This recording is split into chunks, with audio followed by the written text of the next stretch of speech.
Hi friends, welcome to Mouni cine updates. Aaha Kalyanam சீரியலில் விஜயோட அம்மாவை ஆக்ட் பண்ணிட்டு இருக்காங்க இல்லையா, ஆக்ட்ரஸ் ஜெயா. அவங்க பார்த்தீங்கன்னா ஒரு நியூ மூவியில் வந்து கமிட் ஆயிருக்காங்க. இதோட பூஜையை பார்த்தீங்கன்னா திருவண்ணாமலையில் போட்டிருக்காங்க. அங்கே எடுத்த ஒரு சில ஃபோட்டோஸ் எல்லாமே ஷேர் பண்ணியிருக்காங்க. இல்லை ஆக்டர் ரமேஷ் கண்ணா சாருமே இருக்காங்க. இந்த ஃபோட்டோஸ் எல்லாம் ஷேர் பண்ணி அதுக்கு கீழே இந்த கேப்ஷனுமே கொடுத்துருக்காங்க. நியூ மூவி பூஜை at Tiruvannamalai.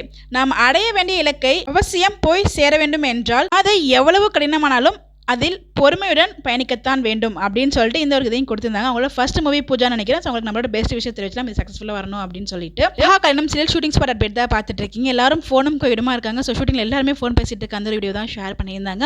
So upcoming track என்ன அப்படின்னு பார்த்தீங்கன்னா, நம்ம மகா வந்து சூர்யா எழுதுனா அந்த சீட்டை வந்து படித்து பார்த்துட்டு ரொம்ப ஃபீல் பண்ணி வீட்டை விட்டு வெளியில் போயிடுவாங்க. ஸோ கோயிலில் போய் உட்காந்துருப்பாங்க. நைட்டு ஃபுல்லாக கோயிலில் தான் உட்காந்துருப்பாங்க. ஸோ இந்த வீட்டில் இருக்கவங்க எல்லாருமே தேடுவாங்க. மகாவோட அம்மா அப்பாக்கும் தெரிஞ்சிடும், அவங்களுமே வீட்டுக்கு வந்துருவாங்க. ஸோ ஃபைனலாக தாத்தா பாட்டி தான் போயிட்டு கோயில் இருக்கிறத கண்டுபிடிச்சிருவாங்க.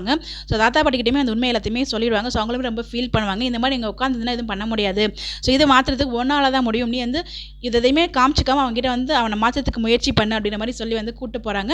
ஸோ நம்ம சூர்யாவுமே அந்த இடத்துக்கு வந்துருவாங்க. பட் இருந்தாலும் சூர்யா கிட்ட அந்த படிச்செல்லாம் காமிச்சிக்க மாட்டாங்க. ஸோ காமிக்காமலே கூப்பிட்டு போவாங்க. அப்புறம் அந்த ட்ராக் நார்மலாக கொண்டு போயிட்டு இருப்பாங்க. இன்னும் இப்போ வரைக்குமே எனக்கு தெரிஞ்சு வந்து பிரம்மமுடியில் வந்து ஹீரோ ஹீரோயின் வந்து சேரலை. ஸோ பார்க்கலாம் என்ன நடக்குது அப்படின்னு சொல்லிட்டு. அது மட்டும் இல்லாமல் விஜயோட ட்ராக் பார்த்துட்டு ரொம்பவே நான் ஷாக் ஆகிட்டேன். ஸோ அதை பற்றி நெக்ஸ்ட் வீடியோ நான் ஷேர் பண்ணுறேன். ஸோ இதை நான் எக்ஸ்பெக்ட் பண்ணவே இல்லை. விஜய், அனாமிகா அண்ட் பிரபா இவங்க 3 பேரோட ட்ராக் வந்து என்னடா இது நம்ம எதிர்பார்க்கணும் போலே அப்படின்ற மாதிரி தான் இருந்துச்சு. ஸோ கெஸ் பண்ணிட்டே இருங்க, நெக்ஸ்ட் வீடியோ நான் ஷேர் பண்ணுறேன்.